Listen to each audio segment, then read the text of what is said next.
Well, there's a skill shortage, particularly around engineering, because people aren't aware of the vast amount of jobs and the diversity of jobs within engineering. So when somebody talks to you about engineering, somebody's thinking about either building a car or building a bridge, civil engineering. They're not really focused on all the other different types of engineering, what's out there. As an industry, what we actually need to do is really, it's almost like spread the gospel. Let people know about the different stages of engineering, what they can do, how they can attain that, whether they can go down different routes, whether that be an MBQ route, whether that be an academic route. So we really need to explain more to students. Great debate in terms of what's being done and when it should be done.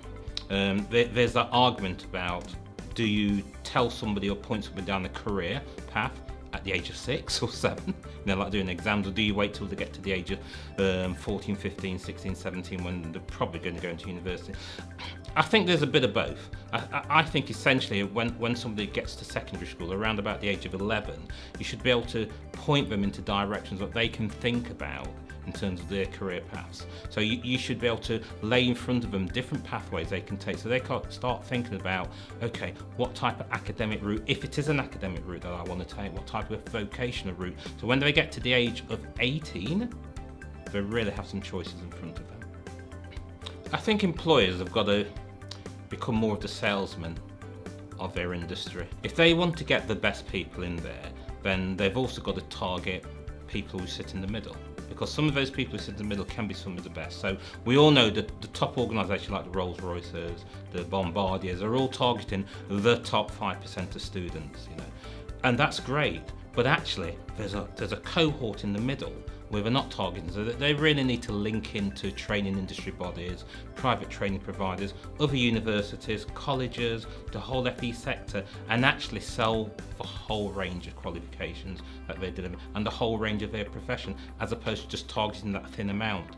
And that's where you get a skills gap, because there are only so many jobs in the top 5% which are going to be there, and everybody else thinks, well, actually, what I'm going to do is just dig holes, and there's so much more within the industry than just digging holes. But as an industry, they've got to become the salespeople. They've got to sell it and sell it. Very similar to the way the educational sector is going for schools. You switch on the TV now, it talks about, okay, if you want to become a teacher, this is your starting salary, these are some of the things you can do. On average, this is and it makes it look a lot more sexy. It's unfair to say there's not a lot being done. The problem is that sector skills councils were funded by government, and they're funded fairly heavily. And now there's no funding, so they're almost a commercial body. So a lot of things relate to finance, as we know. So have they got the money to go and do what they want to do?